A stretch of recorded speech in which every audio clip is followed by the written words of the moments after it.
까지 끊었음에도 결국 이혼을 하게 되었습니다. 돈 얼마 때문에 천륜을 끊어낸다며 저 혼자만 세상 나쁜 년 취급을 받고 있었어요. 그래도 남편만 내 편이라면 당장은 그렇더라도 시간이 지나면 오해를 풀 기회가 오리라 믿었죠. 그런데 남편도 저를 돈에 미친 사람으로 보고 있었다는 걸 알게 되었네요.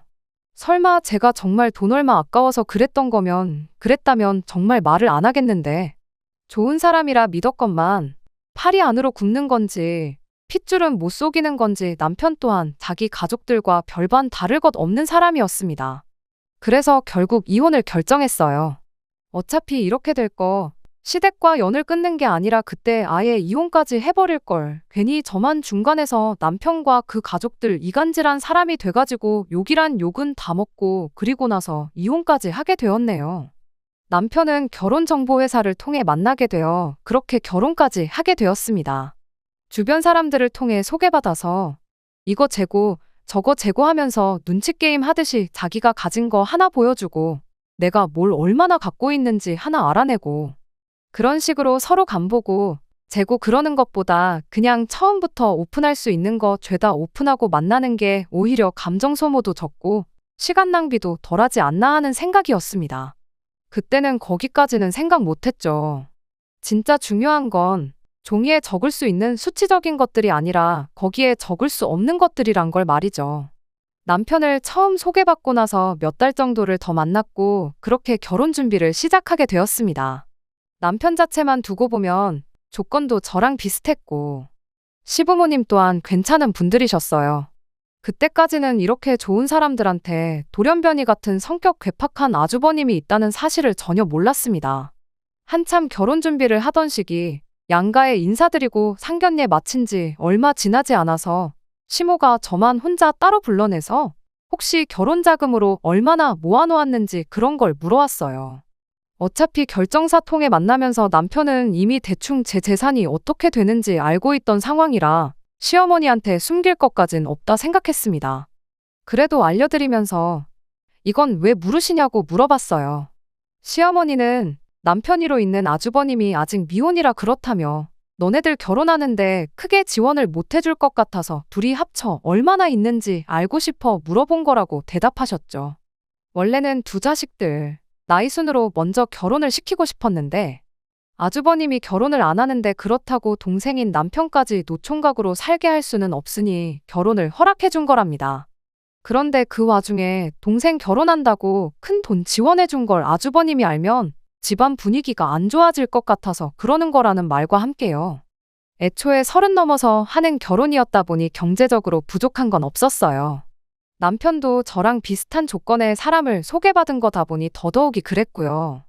업체까지 가입해가며 결혼 준비를 시작한 건데 굳이 언제 할지도 모를 아주버님 결혼 때문에 돈 얼마 지원받자고 결혼을 미룰 이유가 없었습니다. 애초에 부모님 지원은 처음부터 생각도 기대도 안 했던 거다 보니 더더욱 미뤄야 할 이유가 없었죠. 시어머니도 아주버님만 아니었으면 돈 얼마 해줬을 텐데 하고 말한 거지 직접적으로 결혼을 미뤄달라고 부탁한 것도 아니었다 보니 그걸 가지고 실망할 것도 없었어요. 주변에 시댁에 괜히 돈 얼마 지원받았다가 그 돈 때문에 시댁 눈치 보면서 꼼짝도 못하고 잡혀 사는 친구도 덜어 있었다 보니 시어머니가 돈 얼마 못 해주겠다고 하는 게 아쉬울 것도 없었고요. 그랬더니 오히려 시어머니가 저한테 큰 신세를 진 느낌이었나 봐요. 이해해줘서 고맙다는 말까지 들으며 결혼을 하게 되었거든요. 결혼은 그간 남편과 제가 모아놓은 돈에 시댁에서 2천 지원받고 친정에서도 똑같이 2천을 더 지원받아서 했어요. 애초에 뭐 하나 받을 생각이 없었는데 뭐라도 해줘야 마음이 편하겠다는 시어머니 고집에 부랴부랴 친정에서도 똑같이 2천을 받아와서 정확하게 반반 결혼을 하게 되었습니다. 저나 남편 벌이도 나쁜 편이 아니었고 어쩌다 보니 받은 양가 부모님 지원 덕분에 수중에 돈도 좀 남아있는 상태에서 결혼을 하게 되었다 보니 결혼 첫 해가 지나서부터는 여유가 많이 생기더라고요. 그래서 그때부터는 양가 부모님께 용돈도 조금이나마 챙겨드리고 시댁 한 번, 친정 한 번 번갈아 가면서 외식도 다니고 그랬어요. 그냥 남들 하듯이 어디 가서 못한다 소리 듣지 않을 만큼 저희가 할 수 있는 선에서 최선을 다하고 있었습니다. 연애 기간이 짧았던 만큼 결혼 전에 몰랐던 서로의 생활 습관들 때문에 티격태격 하는 일이 몇 번 있긴 했지만 또 연애 기간이 짧았다 보니 남들 연애할 때 해야 할 것들을 결혼하고 나서 한다고 둘이 여기저기 놀러 다니고 보러 다니고 먹으러 다니고 하면서 말 그대로 연애 같은 신혼생활을 만끽하고 있었습니다. 그렇게 나름 괜찮은 결혼 생활을 보내고 있던 와중 노총각이던 아주버님이 끝내 결혼을 하게 되면서 전에는 생각도 못했던 문제들이 하나둘씩 생겨나기 시작했습니다. 말씀드렸다시피 결혼 전에는 아주버님에 대해 알 방법이 없었어요. 그냥 남편이로 형이 한 명 있다. 어머님이 결혼 전에 말해준 대로 아직도 결혼을 못했다. 그 정도 알고 있는 게 전부였지요. 사람이 참 변변찮고 별로인 사람이라는 걸 알게 된 건 결혼하고 나서였습니다. 시부모님 모시고 외식 다니면서 아주버님도 항상 자리에 함께 있었어요. 초반 몇 번의 자리에서는 아주버님이 아무 말도 안 하고 식사만 같이 하고 그러는 시기였는데 하루는 분위기가 좋아서 식사하다가 술을 조금 마시는 자리가 있었습니다. 그때 모처럼 아주버님이 무거운 입을 열었는데 저를 앞에다 두고 남편한테 너는 30 넘은 여자랑 결혼하려고 그 나이 먹도록 결혼도 안 하고 있었던 거냐는 소리를 하더라고요. 남자는 와인과도 같아서 시간이 지날수록 무르익는다나 어쩌나. 결혼이 늦은 만큼 능력이 되는데 왜 굳이 비슷한 또래의 여자랑 결혼을 했느냐 하면서 남편이 마치 잘못된 선택을 했다는 듯 이야기를 하는 겁니다. 남편이 뭔 말을 그렇게 하느냐고 제 눈치를 보면서 애써 화제를 돌려보려고 했어요. 서로 마음도 맞고 사랑도 하게 되었으니 결혼한 거 아니겠냐. 나이가 뭐가 중요하냐고. 마음 맞는 사람들끼리 행복하게 사는 게 좋지 하면서 말을 하는데 또 그 아주버님이라는 인간이 한다는 소리가 글쎄 업체 통해서 결혼했으면서 사랑은 무슨 사랑이냐고 하는 겁니다. 설령 정말 사랑에 빠져서 결혼을 했다 한들 저를 사랑했으면 더더욱이 나이 많은 저랑은 결혼을 했으면 안 되는 거였다고 그딴 소리를 하는 거 아니겠어요? 뭐 어디 연구 결과에 따르면 남자가 생물학적으로 여자보다 수명이 10년은 짧다는 말 못 들어봤냐입니다. 나이 또래가 비슷하니까 가도 남편이 먼저 갈 텐데 그렇게 되면 네 사랑하는 와이프 혼자 다 늙어가지고 독수공방 시키는 꼴이 아니냐고요. 그리고 너는 너대로 너 죽고 나서 마누라 쓸 돈을 남겨놔야 되니까 노후도 아끼면서 살아야 되는 거 아니겠냐고. 못 빠지게 일해서 제대로 돈 한 번 제대로 써보지도 못하고 그렇게 죽을 거 아니겠냐 하는 말도 안 되는 소리를 해대는데 정말 그때 그 말이 취중진담이던 술 때문에 나온 실언이던 간에 상종할 사람은 아니구나 싶었습니다. 결혼을 여태 못한 데에는 이유가 다 있구나 싶었죠. 40이 다 되어가는 나이에 얼마나 어린 여자하고 결혼을 하는지 한번 두고 보자 하고 말았어요. 아주버님이 말을 재수없게 한다고 해서 저희 결혼 생활에 크게 지장을 주는 것도 아니고 남편도 그날 이후로 제 눈치가 보인 건지 시부모님과 함께하는 자리에 아주버님은 따로 부르지 않았었거든요. 그런데 안 마주친다고 끝날 일이 아니었어요. 그 아주버님이 정말 결혼을 하게 되었거든요. 결혼을 하게 된 것도 놀라운데 무슨 수를 쓴 건지 그것도 저보다 4살이나 어린 여자와 말이에요. 그 여자는 전생에 무슨 죄를 지어서 저런 인간하고 부부의 연을 맺게 된 건가 싶었는데 겪어보니 불쌍하다고 생각할 가치도 없는 그런 사람이었어요. 집신도 짝이 있다더니 둘이 짝짝꿍이 맞으니까 결혼을 한 거지 괜히 한 게 아니구나 싶었죠. 아주버님한테 속아서 결혼한 것도 아니고 뭐 동정할 가치도 없는 똑같은 족속이었습니다. 저보다 어리다고 해서 제가 뭐 형님 대접을 안 해주고 무시할 생각이 있던 것도 아니었어요. 그런데 첫 만남부터 기선제압을 하려는 건지 저한테 되도 않는 기싸움을 걸어오더라고요. 인생을 어떻게 살아왔는지 그 경험이 중요하지 나이가 전부는 아니라는 둥 하면서요. 딱히 직업도 없으면서 인생의 경험을 논하는 게 어이없긴 했지만 둘이 똑같은 것들이라 생각하니 열받을 것도 없었습니다. 아주버님 결혼 전에 안 보고 지냈던 것처럼 아무 교류 없이 지냈으면 참 좋았겠다 싶었지만 애석하게도 아주버님도 가정을 꾸리게 된 만큼 시부모님을 만날 때마다 함께 자리를 하게 되었습니다. 여기에 인연전연 하면서 쓸 수는 없으니 일단은 형님이라고 쓰기는 할게요. 아무튼 그렇게 몇 번 정도 시부모님과 함께 자리를 갖다가 알게 된 건 이 형님이라는 사람이 다른 것보다 맏며느리 욕심이 있다는 사실이었습니다. 저한테는 대수롭지 않은 일이었어요. 그동안 아주버님이 혼자였다고 해서 제가 맏며느리 노릇을 했던 것도 아니고 그게 뭐 엄청난 벼슬자리라고 나서서 제가 하고 싶은 생각도 없었죠. 용돈 드리고 외식하고 그랬던 거야. 여유도 좀 있겠다. 그리고 가족이니까 친정도 똑같이 챙기니까 했던 거지. 딱히 시어머니 사랑을 독차지하고 싶어서 그랬던 것도 아니었고요. 그런데 아주버님이 보기엔 그간 제가 시부모님께 잘했던 게 다 맏며느리 노릇하면서 이쁨 받으려고 그랬던 것처럼 보였던가 봅니다. 결혼도 안 했으면서 그딴 생각을 하다니 참 어이가 없었죠.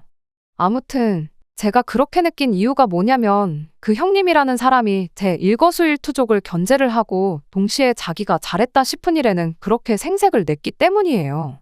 말씀드렸다시피 맏며느리 자리에 별로 욕심도 없고 오히려 그 귀찮은 거 대신 해주면 고마울 따름이었는데 문제는 그 생색을 내 돈으로 내려던 게 문제였어요. 아주버님네 결혼하고 처음으로 세 식구가 같이 모여 외식을 했던 날이 있어요. 그간 아주버님네 집들이 등등해서 거의 집에서 모였다 보니 그렇게 세 식구가 외식을 한 건 그날이 처음이었죠. 식사가 마무리되어 갈 때쯤 누가 시키지도 않았는데 형님이 오늘은 자기가 사겠다며 혼자 가서 계산을 하고 오더군요. 식사 마치고 나서 집에 도착한 뒤 형님한테 덕분에 잘 먹었다고 톡 하나 보냈죠. 그런데 제 톡에 형님이 답장을 하기를 총 40만 원이 나왔으니 절반인 20만 원을 보내라며 자기 계좌를 적어 보내는 거 아니겠어요? 20만 원이 아까워서 그러는 게 아니라 같이 낼 거면 처음부터 같이 내자고 하던가 하지. 자기가 쏘겠다고 자리에서 있는 생색은 다 내놓고는 집에 오자마자 절반을 내라고 하니 어이가 없었습니다. 제가 핸드폰을 보면서 콧방귀를 뀌고 황당해하고 있으니 남편이 그런 저를 보고 뭐 무슨 일인데 하고 물어보더라고요. 그래서 남편한테 황당하다고 이것 좀 보라고 형님이 지가 쏜다더니 뒤에서 돈을 달라고 한다 하고 이야기를 했는데 남편은 그래도 절반 내는 게 어디냐 반반씩 냈다 생각하면 억울할 것도 없지 않냐면서 그냥 그 돈 보내주라고 하더라고요. 그래서 안 그래도 돈 보내려고 생활비 통장에서 20만 원 옮기는 중이다 했더니 남편이 화들짝 놀라더니 40만 원이나 나왔냐고 물가가 올랐다더니 정말 엄청 올랐구나 하고 대답을 해왔습니다. 그날 외식한 곳이 저랑 결혼하기 전에 아주버님까지 같이 해서 네 식구가 자주 가던 집이었답니다. 보통 넷이서 가가지고 배 터지게 먹고 와도 20만 원 정도 냈고 술 같은 거 마셔서 좀 더 많이 나오는 날에는 25만 원 정도밖에 안 나왔었대요. 아무리 형수님도 계시고 저도 있어서 입이 두 개가 늘었다고 한들 여자 둘이서 먹어봐야 얼마나 먹는다고 거의 2배 가격을 지불하고 왔으니 남편 입장에선 놀랄 수도 있는 일이었죠. 거기가 엄청난 맛집도 아니고 그냥 가성비가 좋아서 자주 다니던 곳이었는데 전에 다녀왔던 만큼 배부른 느낌도 안 들고 이제 가격까지 그렇게 비싸버리면 더 이상 거기에 갈 이유가 없는 것 같다면서 다른 집을 찾아봐야겠다고 한마디 하고 말더군요. 저도 처음엔 물가가 올랐다니 정말 올랐는가 보다 그렇게 생각하려고 했는데 가만 두고 보자니 어딘가 자꾸 찜찜한 기분이 들기 시작했어요. 그래서 돈 보내기 전에 형님한테 다시 톡을 보냈죠.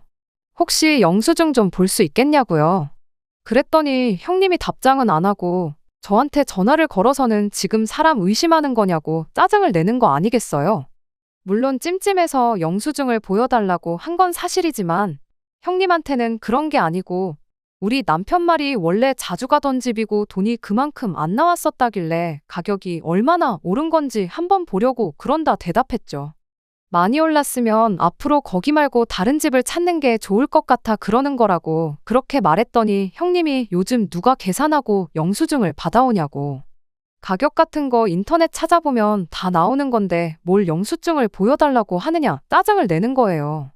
그래서 그냥 알겠다고 말하고 그럼 말 나온 김에 카드에서 얼마 빠져나갔는지 그거 내역 좀 보내달라고 했어요. 가만 생각해보니까 고기가 1인분에 얼마에서 끝자리가 1,000원 단위가 아니라 900원으로 끝나지 않았었냐고. 절반씩 내는 거 100원 단위까지 정확하게 계산해서 드리고 싶다 그렇게 말했더니 또 혼자 성질을 부리면서 현금으로 계산했으니 카드 내역은 없다고 혼자 또 전화기 너머로 방방 뛰는 겁니다. 자기가 설마 몇백 원 더 받아먹으려고 이러는 것 같냐며 손해를 봐도 자기가 손해보는 거고 몇백 원 그거 자기는 신경도 안 쓰니까 걱정 말라더니 그냥 돈이나 보내라고 혼자 짜증만 있는 대로 내고는 전화를 끊어버리대요. 일단 제가 형님이 카드 긁는 모습을 봤는데도 굳이 현금 계산을 했다 하고 영수증도 없다 하고 하면서 얼마 나왔는지 숨기는 걸 보니 적어도 40만 원이 나와서 20만 원을 달라는 건 아니겠구나 싶더군요. 인터넷에 검색까지 해서 메뉴판 사진이 있는 걸 남편한테 보여줬더니 가격이 하나도 안 올랐고 그대로라고 하는 겁니다. 남편한테 이거 형님이 우리 돈 떼어 먹으려는 거 아니냐고 했더니 설마 몇만 원 가지고 그러겠냐고. 가격이 그대로라도 물가가 오르면 양을 줄이는 가게들도 있지 않냐며 필시 그래서 그런 걸 거라고. 얼마 되지도 않는데 이걸로 일 만들지 말고 그냥 그 돈 보내주고 이만 끝내라고 하는 거예요. 사람이 싫어서 그런 건 맞지만 이걸 물고 늘어지는 게 저도 똑같이 유치한 사람이 되는 거 아닌가 싶어서 그날은 그냥 그 돈 보내주고 말았습니다. 그 뒤로 찾아온 게 어버이날이었는데 그때도 마찬가지였어요. 형님한테 연락이 왔는데 어버이날 두 분 드릴 선물을 반반씩 같이 내서 사면 어떻겠냐고 하더니 톡으로 인터넷 쇼핑몰 링크를 2개 보내더라고요. 아버님 드릴 겨울 잠바랑 어머님 드릴 무스탕 이렇게였는데 뭐 5월에 겨울옷을 사드리느냐 했더니 원래 이럴 때 사야 저렴하게 사는 거 모르냐며 저보고 헛똑똑이라고 하더군요. 각각 아버님께 40만 원, 어머님께 80만 원 정도 했는데 제가 느끼기에 싸게 사는 느낌이 들지도 않았어요. 일단 알겠다고 하고 혹시나 싶어서 똑같은 옷을 인터넷에 검색해봤는데 형님이 보내준 쇼핑몰은 수많은 쇼핑몰 중에서도 가장 가격이 비싼 곳 사진을 찍어서 보낸 거였더라고요. 뭔가 느낌이 쎄하더니 역시나였죠. 다른 데는 아버님께 10만 원 정도 하고 어머님 옷은 한 25만 원 정도 했거든요. 그래서 형님한테 다시 전화를 걸어 다른 데서는 다 가격이 훨씬 저렴한데 너무 안 찾아보신 거 아니냐 그렇게 물었더니 말하기를 그런 데 거는 다 짝퉁이라서 가격이 싼 거라고 저보고 뭘 모른다는 식으로 말을 하는 겁니다. 뭐 명품도 아니고 일반 브랜드의 짝퉁까지 있는가 싶어서 그러시냐 하고 그냥 시부모님 선물은 각자 알아서 하자고 했어요. 저희는 그냥 작년에 했던 대로 두 분께 각각 50만 원씩 드리겠다 말하고요. 형님은 끝까지 선물을 같이 사서 하는 게 더 싸게 먹히는 거 모르냐면서 저한테 어떻게든 60만 원을 받아가려 했지만 그냥 그런 건 각자 알아서 하자고 말하고 전화 끊어버렸습니다. 안 봐도 형님 꿍꿍이가 뭔지 눈에 다 보였거든요. 저한테 60만 원 받아가서 제 돈으로 선물 사서 같이 했다고 시부모님한테 생색내고 남은 돈은 남은 돈대로 자기가 챙길 거라는 게 안 봐도 뻔했어요. 그나마 최저가로 자기 돈 35만 원 쓰는 것도 아쉬웠는지 정작 어버이날 되니까 시부모님한테 직접 쓴 손편지랑 손수건 하나씩 선물로 가져왔더라고요. 그 와중에도 선물은 정성이 중요하다면서 현금 선물은 너무 뻔해서 싫지 않냐며 또 자기가 두 분 어울리는 색깔로 열심히 골랐다고 온갖 생색은 다 내는데 참 웃기지도 않았습니다. 그래도 그게 다 심증뿐이었지. 형님이 제 돈을 어떻게 삥땅을 쳐서 시부모님께 생색을 내려고 한다는 사실을 입증할 방법이 없었어요.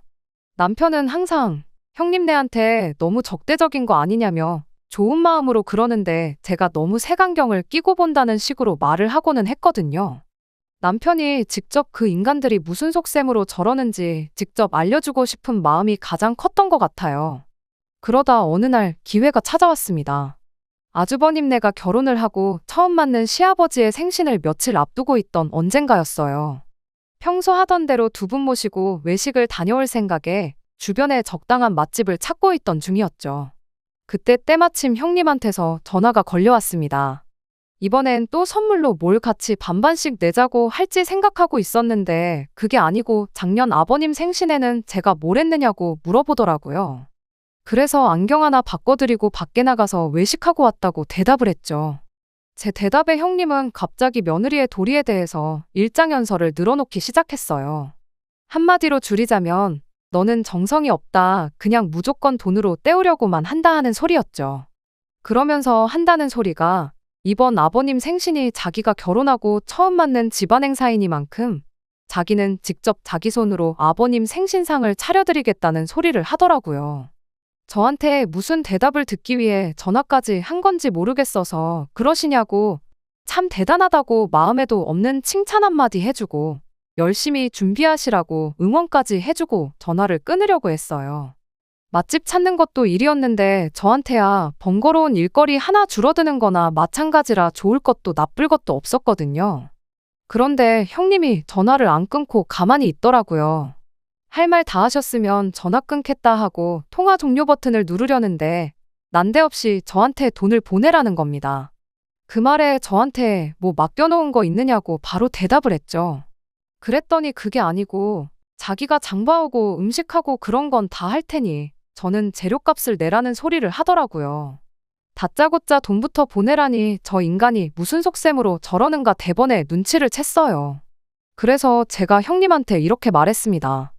방금 전까지 저보고 정성이 부족하다고 며느리의 도리에 대해서 설명하지 않으셨냐고. 그런데 이번에도 또 돈으로 때우라는 소리를 하는 거냐고요. 돈까지 내놓고 정성 없는 며느리 취급받고 싶지는 않으니 재료값도 반반씩 내고 나도 같이 음식하는 거 도와드리겠다고 했죠.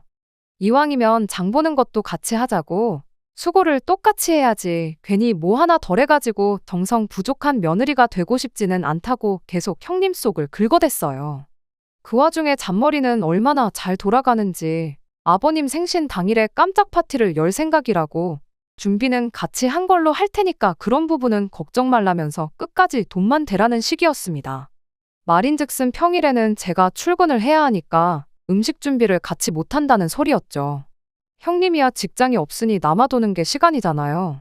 제가 끝까지 뭐 그럴 거 있냐고 월차 하나 써서 일 빼고 돕겠다 그렇게 말을 했더니 음식 준비할 게 한두 가지가 아니라 전날부터 준비할 거라고 회사에서 시아버지 생신 때문에 이틀씩 일을 빼게 두지는 않을 거 아니냐면서 끝까지 자기 혼자 준비하겠다는데 그 속이 너무 뻔히 보여서 웃음도 나오지 않았습니다. 그래서 얼마나 필요하시냐고 물었죠. 형님은 대번에 한 100만 원 정도면 되지 않겠냐 이런 소리를 하더라고요. 일단 넉넉하게 예산을 잡고 남으면 남는 대로 다 돌려준다고 하는데 명절장을 봐도 그만큼은 안 나오겠다고 한마디 하려다가 참았습니다. 그냥 제가 모르는 척 쏘가 넘어가 준 거예요. 그냥 이참에 남편한테 저 형님이라는 사람이 온갖 장꾀로 우리 돈 떼어먹고 있다는 사실을 알려줘야겠다는 생각이었거든요. 그날 100만 원 보내면서 남편한테 한번 아버님 생신 돼서 보자고 그렇게 말하고 그날 하루를 넘겼습니다. 그렇게 시간이 지나 아버님 생신 당일이 되었습니다. 남편이나 저나 회사에 있었다 보니 시간을 저희 퇴근 시간 이후로 잡아놓고 모이는 건 아주버님네 집에서 모이기로 했어요.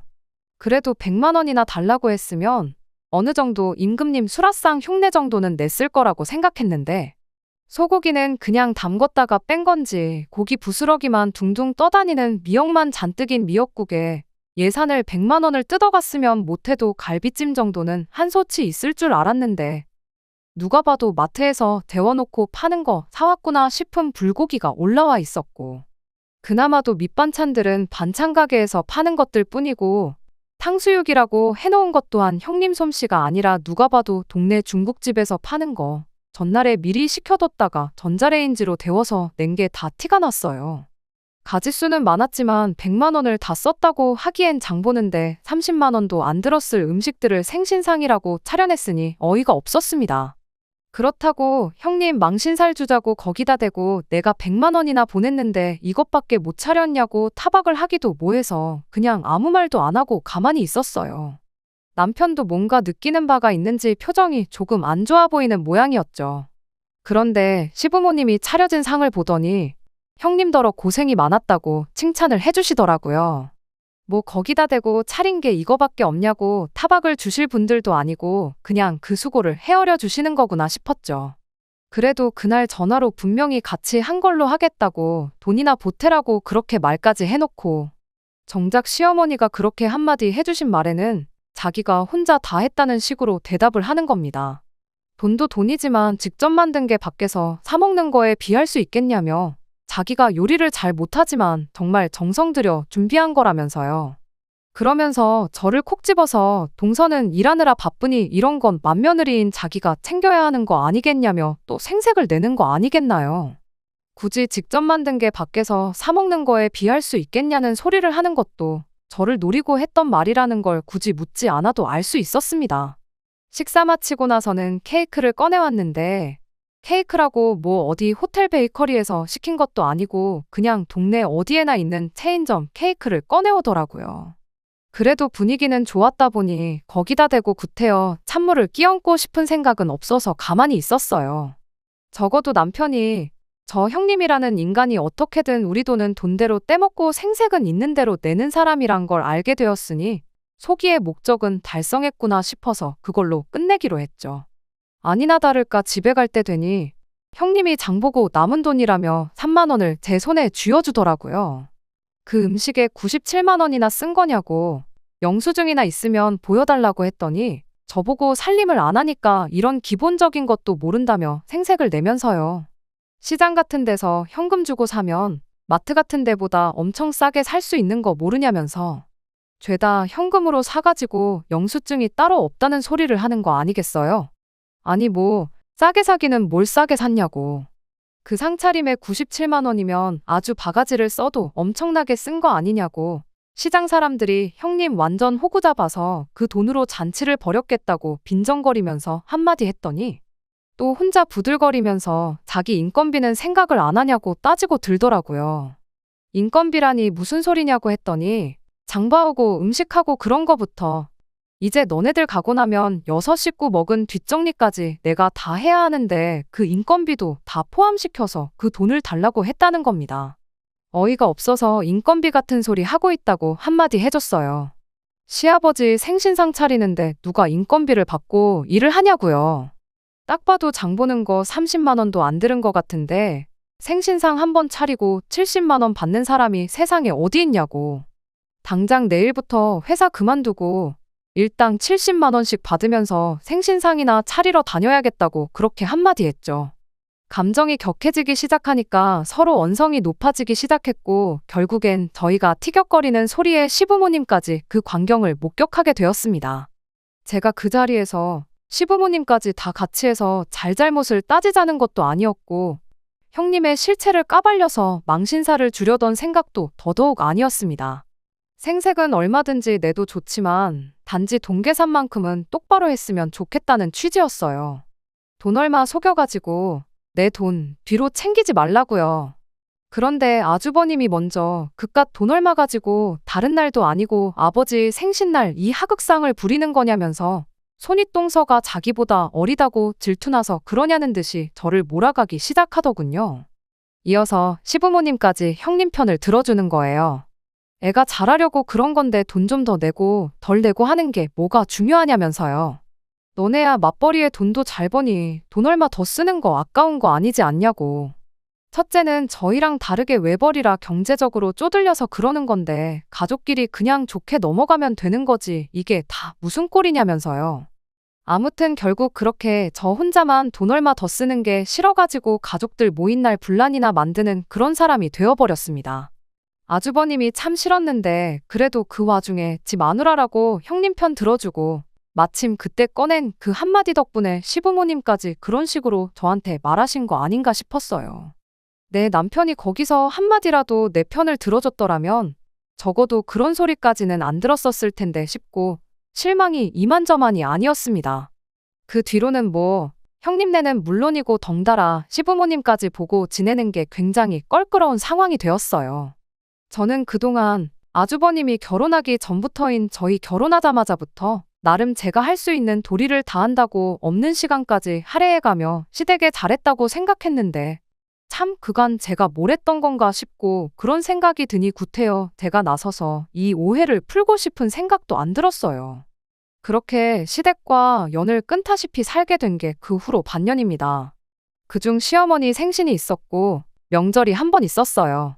따로 시댁에 찾아가지는 않았지만 영 끊었다고 할 도리까지 안 했다간 정말 이대로 평생 안 보고 지낼 수도 있겠구나 싶어서 딱 남들 하는 만큼만 해서 돈 얼마 보내드렸죠. 남편까지 못 가게 할 생각은 아니었는데 그래도 어떻게 저만 두고 혼자 가겠냐며 제 곁을 지켜주었습니다.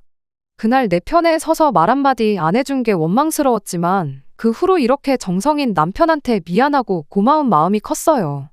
그러던 중 얼마 전 형님한테서 연락이 한 통 왔어요. 무슨 바람이 불어서 전화를 한 건가 그냥 안 받아야겠다 했는데 옆에 있던 남편이 그래도 무슨 급한 일일 수도 있는데 가족끼리 무슨 일인지는 알아야지 않겠냐며 전화를 받으라고 보채더라고요. 전화 받자마자 그동안 잘 지냈니? 어쩌니 그런 이야기를 꺼내는 걸로 봐서 뭐 급한 일이 있어서 그런 건 아니겠구나 싶었습니다. 별일 아니면 전화 끊겠다고 그렇게 한마디 했더니 형님이 그제서야 본론을 말하더군요. 이번에 시부모님 모시고 여행을 좀 다녀올 생각인데 여행 경비 좀 보탤 생각 없느냐면서요. 저희야 회사 일 때문에 참석하기 힘들 테고 돈만 보내주면 자기가 시부모님 모시고 여행 다녀올 거고 다녀온 김에 저에 대한 이야기도 좋게 해주겠다나요. 그러면서 자기 계좌로 돈 1,000만 원을 보내라는 거예요.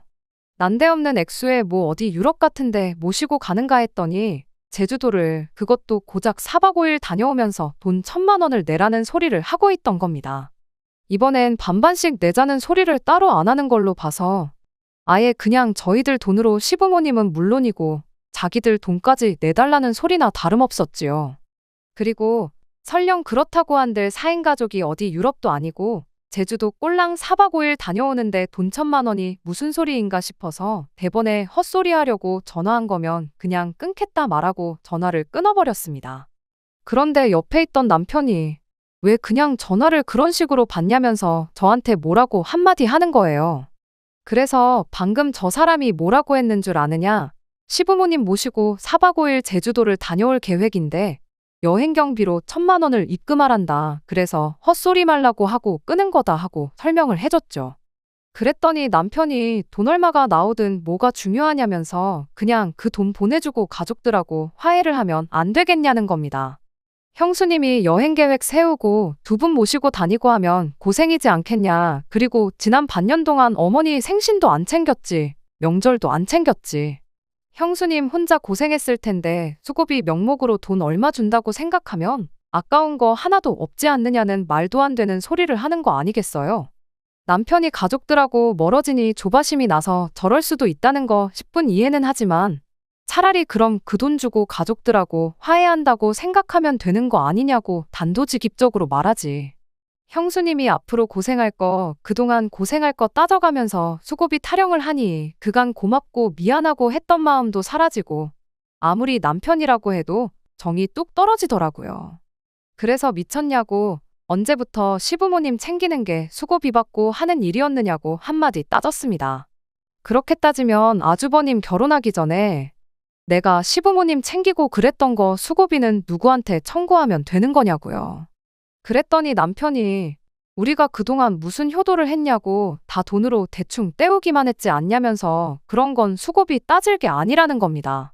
주둥이로만 시부모님 챙기는 척 했으면 수고비를 받는 건데 내가 그동안 그것도 모르고 내 시간 써가며 밥집 찾아내고 계산하고 그랬다고.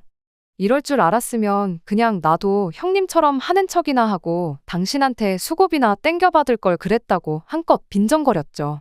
그 말에 남편이 너는 그 와중에 또 돈돈거리고 있냐고 그놈의 돈 빨키는 것 좀 그만 좀 하면 안 되겠냐는 거 아니겠어요? 그 큰돈 거침없이 한 방에 내주면 가족들도 제가 푼돈 얼마에 쪼잔하게 군다는 오해도 풀리지 않겠냐고 하는데 정말 얼토당토하는 소리에 기가 차서 말도 안 나오더라고요.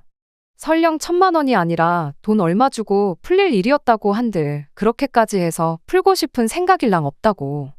지금 호구같이 그 돈 해주고 나면 다음엔 얼마나 더 큰 돈을 바라겠냐고. 처음 외식비 몇만 원 뜯어먹힌 게 어버이날 선물 산다고 몇십만 원으로 커졌고 아버님 생신 때 가서 100만 원이 된 거 보면 모르겠냐 했죠. 지금 이거 1,000만 원 해주면 아마 다음번엔 우리 집 집문서를 내놓으라고 해도 충분히 그럴 거다 했더니 저보고 말이나 되는 소리를 하냐며 입에 거품을 물더라고요. 말이나 되는 소리냐니 누가 할 소리를 하고 있느냐고 따졌더니 남편이 이렇게 한마디 하는 거예요. 막말로 죄를 지어도 위자료를 내지 않냐고. 어쨌든 너 때문에 가족들하고 연도 끊다시피 해서 지내고 있는데 그냥 위자료 주는 셈 치고 그 돈 해주면 어디가 덧나냐는 겁니다. 그때 알게 된 거죠. 남편이 저를 위해서 가족들하고 안 보고 지냈던 게 저를 위해서가 아니라 그냥 제 눈치만 보고 있었다는 사실을요.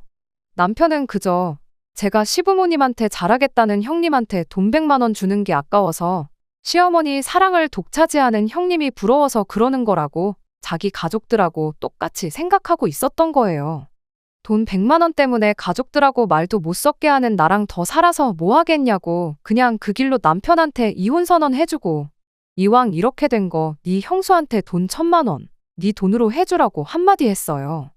주면서 혹시 여행 자리 한 자리 더 알아봐 줄 수 있냐고도 꼭 물어보라고요. 어차피 이혼 서류 다 뭐다 준비하는데 시간이 걸릴 텐데 그동안 당신 꼴도 보기 싫으니까 어디 좀 눈에 안 보이는데 가 있으라고 그렇게 한마디 했더니 남편이 씩씩대면서 바라던 바라고 어디 이혼할 수 있으면 해보라고 그러곤 그 길로 짐 싸서 시댁으로 가버리더라고요. 미안하다고 사과하면 마음이나마 약해질까봐 걱정이었는데 그렇게 사라져주니 오히려 마음 정리하기는 너무 편했네요. 남편이 집에 돌아온 건 그로부터 일주일이 지나서였어요. 아니나 다를까 남편이 저한테 잘못했다고 빌더라고요. 왜 갑자기 마음이 변해서 저럴까 싶었는데 굳이 남편이 안 알려줘도 되는 사실까지 알려주면서 이혼에 대한 마음을 확실하게 굳힐 수 있었습니다. 시어머니가 아주버님네 결혼할 때 돈 얼마 해준 게 아니라 아예 5억 하는 신혼집을 하나 해준 걸 알게 되었대요. 그 말 듣고 저도 놀라긴 했어요. 어떻게든 2천을 해주신 게 없는 형편에 짜내고 짜내서 해주신 건 줄 알았는데 그냥 말 그대로 저희는 둘 다 직장도 있고 돈도 어느 정도 버니까 2천 먹고 떨어지라는 식이었던 거고 아주버님한테는 5억 집을 묻지도 따지지도 않고 해준 거였어요. 괜히 그 여자가 집도 절도 없는데 나이마저 10살 가까이 차이 나는 아주버님하고 괜히 결혼을 한 게 아니었던 거죠. 5억 집을 해줘서 시댁에 여력이 있는 건가 싶었는데 막상 보니까 시부모님은 정말 전 재산에 노후까지 털어서 그걸 해준 거였고 아주버님도 벌이가 별 볼 일 없으니 어떻게든 자기 돈 나가는 거 아껴보겠다고 조금씩 저희 돈을 뒤로 떼어 먹으려고 온갖 개수작을 벌였던 거 아닌가 싶었죠. 그리고 그걸 알게 된 남편도 시부모님한테 크게 실망을 하게 된 거고 그만큼 받았으면 우리가 금전적으로 시부모님한테 뭘 해줘야 할 이유도 없겠다 싶어져서 그제서야 집에 돌아와서는 그냥 시댁과 연 끊고 살자고 하면서 저한테 싹싹 빌었던 거였고요. 하지만 일주일이 지난 만큼 저는 이미 마음을 굳혔다 보니 남편이 사과하고 싹싹 빈다고 해도 받아줄 마음이 없었습니다. 오히려 남편이 시댁과 연 끊고 살자며 꺼낸 그 아주버님 신혼집에 얽힌 뒷이야기가 마음만 더 굳게 먹게 해주는 꼴이 되었네요. 이혼한 지금에 와선 형님, 아니 그 여자한테 고마운 마음까지 드네요. 내 돈으로 생색도 내고 자기 돈까지 아껴보려다가 이렇게 저를 그런 거지 같은 집구석에서 탈출시켜준 거나 마찬가지니까요. 40줄에 장가 못 간 장남아들 결혼시키는데 5억이 들었는데 부모님도 아니고 형님네한테 돈 쓰는 게 아깝냐고 따져묻다가 이혼당한 아들 재혼시키는 데는 얼마나 들런지. 이미 이혼한 마당에 뭐 그게 중요한가 싶지만 조강지쳐 냅두고 가족들 편만 들다 이혼당한 남편이 평생 일을 두고 후회 속에 살았으면 참 좋겠습니다. 끝까지 들어주셔서 감사합니다. 오늘의 사연은 여기까지입니다. 구독과 좋아요, 알람 설정 부탁드리고 더 좋은 사연으로 다시 찾아뵙겠습니다. 감사합니다.